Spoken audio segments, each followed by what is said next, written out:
Queremos cumprimentar todos os que fazem o Grupo Espírita Maria de Nazaré da cidade de Itamaracá, como também os internautas, os ouvintes desse nosso encontro, dessa nossa live. Quero dizer que é uma alegria muito grande estar com todos vocês mais uma vez.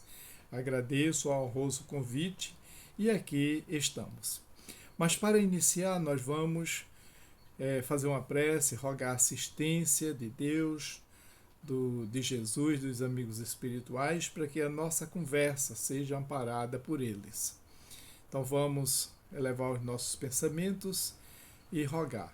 Jesus, mestre, amigo e Senhor, tu que és a luz do mundo, que vieste trazer a boa nova, nós te rogamos, mestre amigo, a tua proteção e o teu amparo através dos benfeitores espirituais, para que durante esse nosso encontro sejamos amparados e orientados dentro daquilo que pronunciarmos.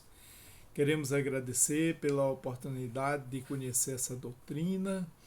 Queremos também rogar assistência para todos aqueles que não a conhecem, não conhecem os princípios do Mestre Jesus, rogando a Maria, a nossa Mãe Espiritual, que proteja a todas as criaturas, em particular aqueles que estão sofrendo nas guerras, com as perdas, que possam ser amparados e protegidos por esse Espírito luminoso. E assim, em teu nome, em nome de Deus, dos benfeitores espirituais, nós pedimos permissão para iniciar o nosso encontro. Bem, a instituição ela propôs que nós falássemos de um tema de grande importância, que é a mulher espírita. E, coincidentemente, no mês de maio é o mês em que se tem uma alusão às mulheres, às mães, principalmente às mães. Hoje nós estamos nas vésperas do Dia das Mães, onde o mundo inteiro comemora essa figura extraordinária que serviu de instrumento para que estivéssemos aqui no corpo físico. Nós vamos ver que a mulher, de um modo geral, ela teve assim uma relevância muito grande com o advento da doutrina espírita. Então, com o espiritismo, a igualdade da mulher não é mais uma simples teoria especulativa, já não é uma concessão da força à fraqueza, mas é um direito fundado nas próprias leis da natureza. Porque a doutrina espírita ela nos traz esse conhecimento. E assim, dando a conhecer essas leis, o Espiritismo abre a era da emancipação legal da mulher, assim como abre a da igualdade, da fraternidade. Aliás, o Livro dos Espíritos, Kardec indaga sobre essa questão dos gêneros, do sexo masculino e feminino, onde os espíritos eles claramente nos falam da igualdade, né, de direitos, igualdade em tudo. Afinal de contas, hoje nós estamos aqui ocupando um corpo masculino, amanhã poderemos estar ocupando um corpo feminino, porque o espírito é espírito. O espírito ele não tem a organização sexual como no corpo físico, mas tem a essência da sexualidade. Mas vamos a um pouquinho da história da mulher. Quando nós falamos que com o advento do Espiritismo ele colaborou na emancipação da mulher, é porque também coincidiu que em 8 de março de 1857 houve um fato, né, que ocorreu nas notícias nos jornais alemães e franceses, que a partir daí foi criado um mito em torno de uma greve ocorrida nessa data, no dia 8 de março, que na verdade não ocorreu segundo nos narra a história, né? Mas em 18 de março, aliás, em 8 de março de 1917, conta-nos também que cerca de 90 mil operárias russas percorreram as ruas reivindicando melhores condições de trabalho e de vida, né? E aí nós vamos ver mais uma vez a mulher, ela tomando força, ela mostrando a sua competência em todas as áreas, inclusive na área do trabalho, na área profissional. Então são muitas as questões enumeradas por Kardec, em que a igualdade entre os homens e as mulheres é indiscutível.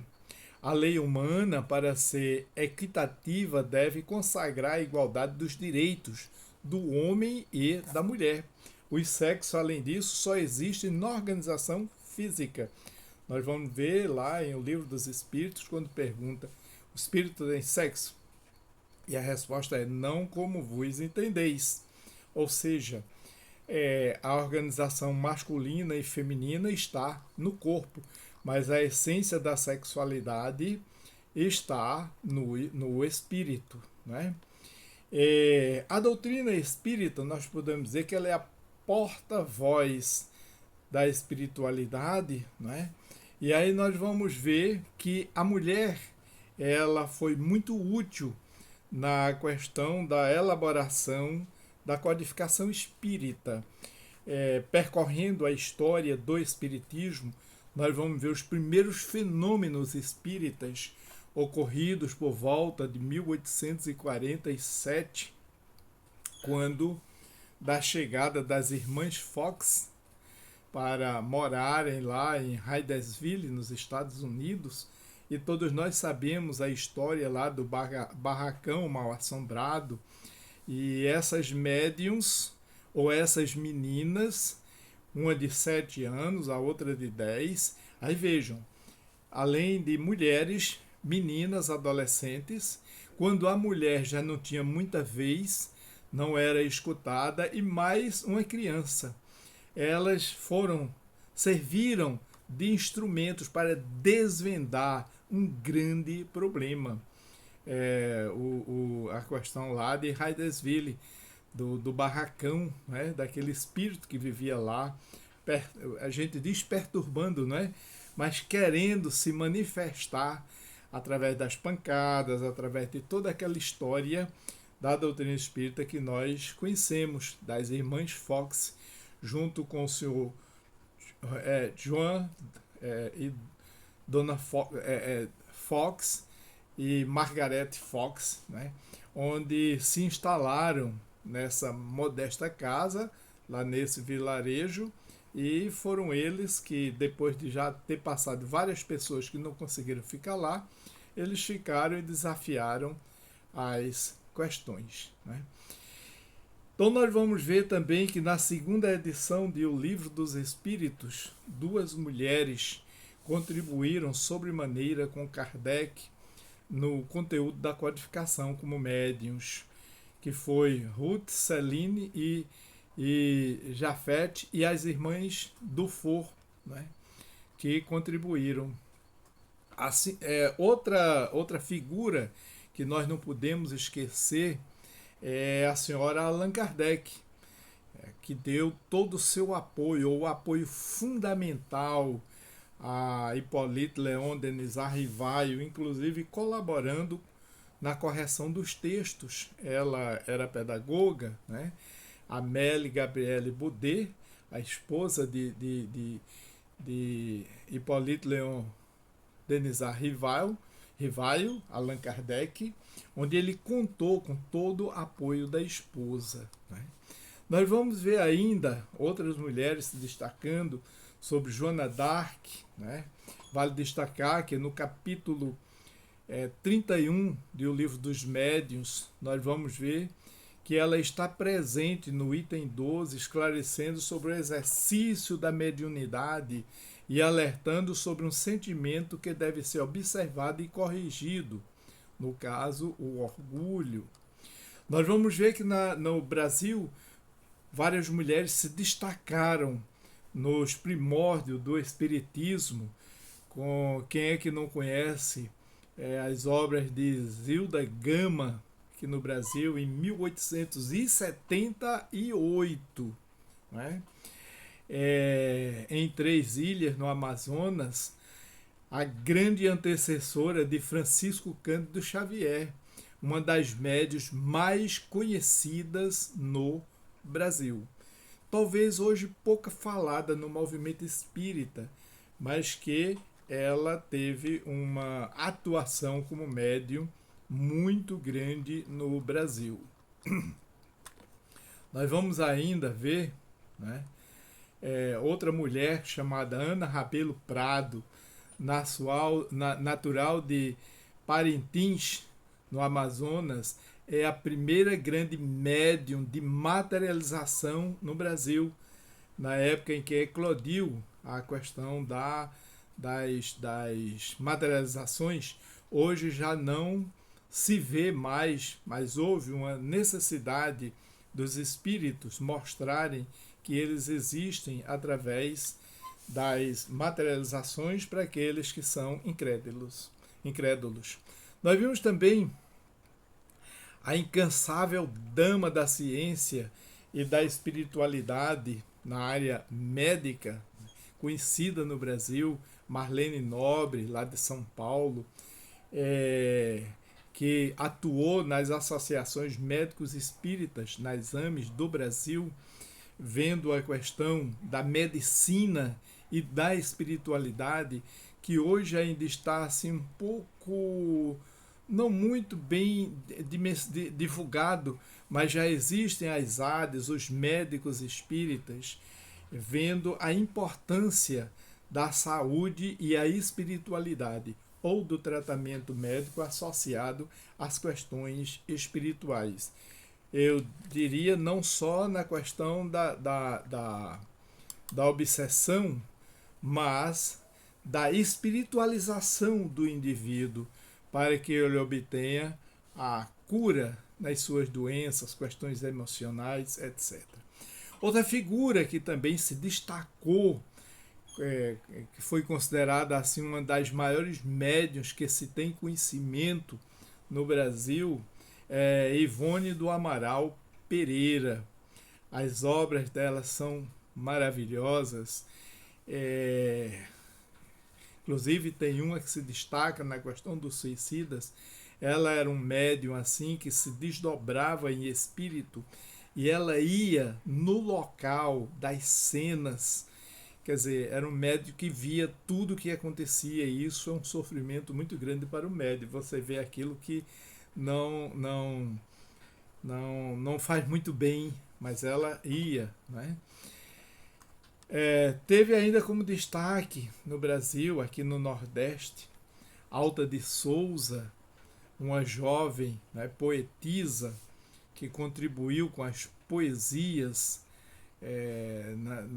numa segunda geração romântica. Ela nasceu na Macaíba, no Rio Grande do Norte, em 1876. A história dela foi muito curta, mas ela deixou poesias, um conteúdo de poesias muito importante para todos nós. Nós vamos ver ainda as funções que a mulher é destinada pela natureza, teria importância tão grande quanto as deferidas aos homens. Isso Kardec pergunta lá em O Livro dos Espíritos, na pergunta 821. Né? Repetindo a pergunta, ele diz: as funções que a mulher é destinada pela natureza teriam importância tão grande quanto as deferidas ao homem? E aí, o que é que os espíritos nos respondem? Sim, maior até. É ela quem lhe dá as primeiras noções da vida, principalmente como educadora, porque o maior educador que nós podemos, e o primeiro educador que nós temos, é a nossa mãe, né? Que ela começa a educar ainda quando você está no ventre. A educação deve começar antes de você chegar ao mundo no corpo físico, mas quando está no ventre da mãe, porque ali há uma interação direta de corpo e de espírito.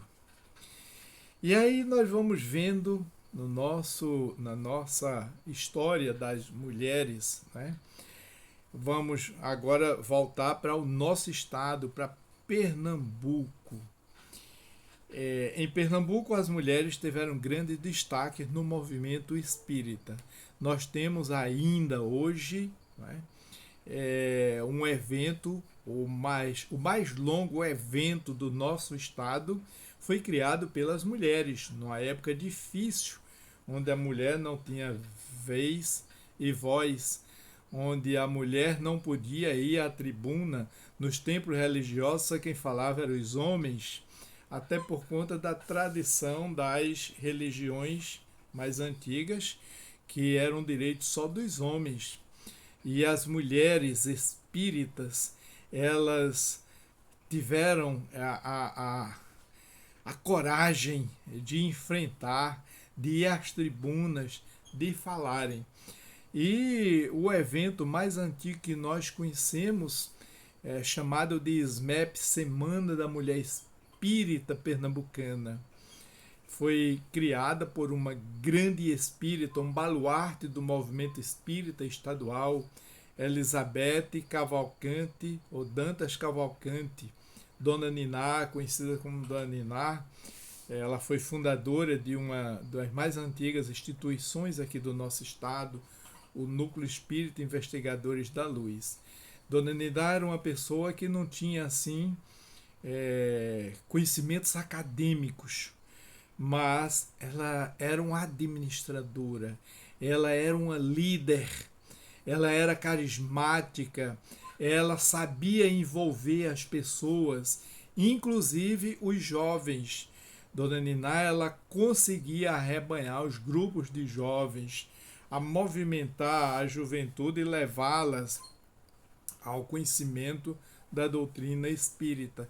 O NEIL sempre foi um modelo de instituição no nosso estado. Ela convivia com a juventude sem a menor dificuldade, inclusive de linguagem, porque ela dava todo apoio. Associado também à juventude a questão da arte, da música, ela foi assim pioneira na questão musical lá dentro do próprio NEIL, nos encontros de juventudes, nos eventos jovens. A música estava sempre ali presente, alegrando, trazendo vibrações positivas. Então, Dona Niná foi essa mulher, né, que hoje eu tive a oportunidade de conhecê-la lá no NEIL. Ela já está no mundo espiritual, mas foi assim um verdadeiro baluarte do nosso movimento espírita pernambucano. Tiveram outras mulheres que nós podemos citar, hoje talvez não muito conhecidas, como Dona Brandina Filipine Ferreira. Foi uma mulher que prestou grande serviço ao espiritismo em Pernambuco, tanto nas federativas, na Federação Espírita Pernambucana, como em outras instituições espíritas, na Comissão Estadual de Espiritismo, né, com o exemplo da criação do Departamento Feminino nos centros espíritas do nosso estado. Ela, na época, ela criava, ela estimulava, ela ia nas casas espíritas criar e fundar os departamentos femininos. Na época chamava os departamentos da mulher, departamento feminino. E essas mulheres, elas se reuniam para estudar a doutrina espírita.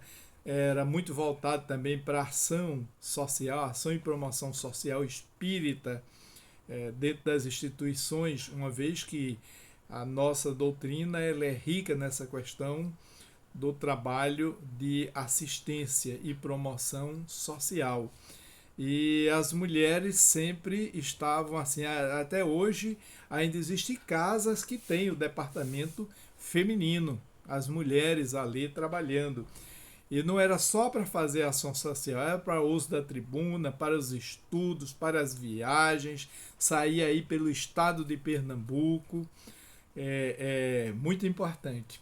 Então, Dona Brandina Filippini, ela narra na sua biografia que em 1945, sem evidências, mas com amor, participou junto à Federação Espírita Pernambucana e Casa dos Espíritas de Pernambuco da fundação da Comissão Estadual de Espiritismo. Foi diretora da FEP e da CE simultaneamente, bem como de outras instituições do nosso estado. Era conhecida no movimento espírita em geral, né? Sem distinção de siglas. Tomou parte ativa em um dos momentos importantíssimos do movimento espírita, não só do nosso estado, mas no Brasil, mas aqui em Pernambuco, em 1950, ela tomou parte ativa no Pacto Áureo Pernambucano, ao lado de Luiz Vasconcelos, Leopoldo Machado, Spinelli e outros, tendo sido eleita diretora de orientação e propaganda na época da Comissão Estadual do Espiritismo, que ficou até 1963. Mas nós vamos ver ainda mulheres que se destacaram, como Dona Lucila Filizola. Dona Lucila Filizola era da área de educação e ela fez um trabalho, ela teve uma atuação muito grande no movimento espírita do nosso estado. Ela foi colaboradora, trabalhadora efetiva da Federação Espírita Pernambucana, era uma grande tribuna, né? Ela era uma grande palestrante, ela se destacava na fala, era também uma mulher que dava todo o apoio à parte da juventude, também à música, era carismática, né? Conheci também bem de perto, ela chegou a ser presidente da Comissão Estadual de Espiritismo. Várias outras mulheres nós podemos destacar, Rosa de Lima Melo, que foi presidente do Conselho Deliberativo da CELA, do Instituto Espírita Gabriel Delane.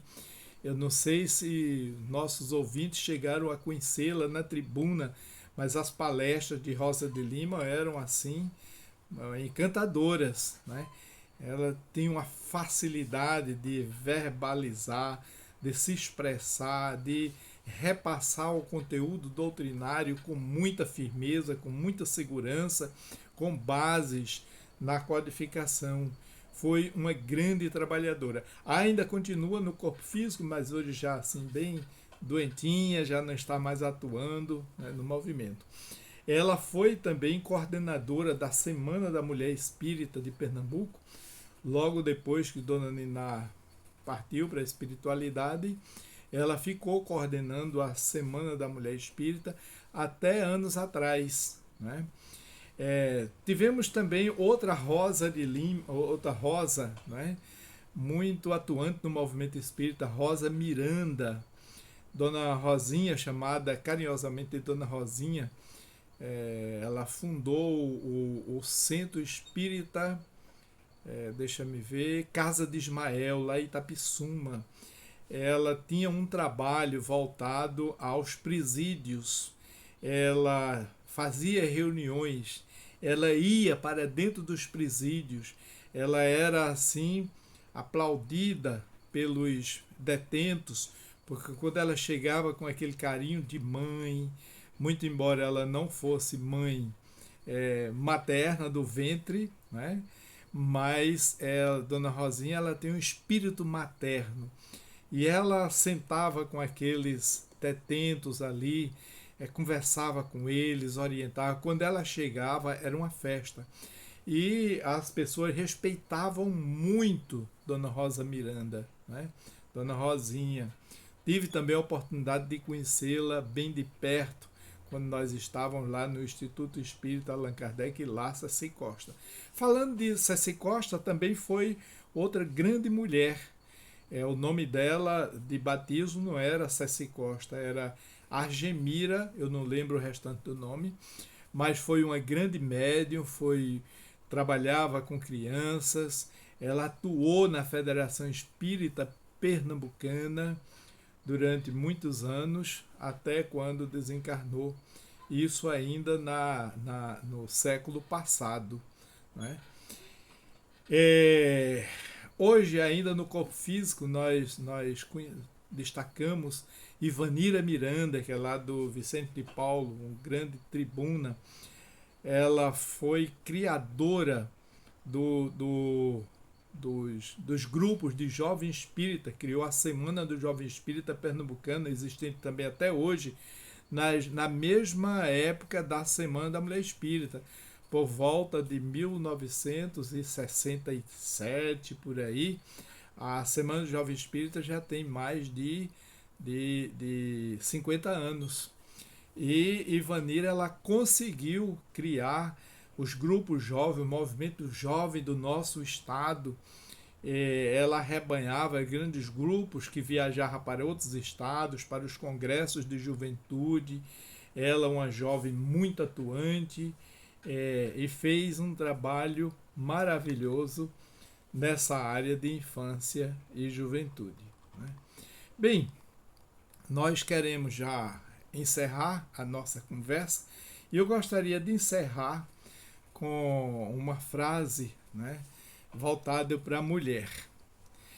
Mulher, trazida ao mundo para ser companheira, símbolo da ternura e amor, moldada pelas mãos de Deus, ser maravilhoso capaz de formar em si a vida e de exercer com excelência o papel social e profissional. Então, nós queremos deixar a nossa reflexão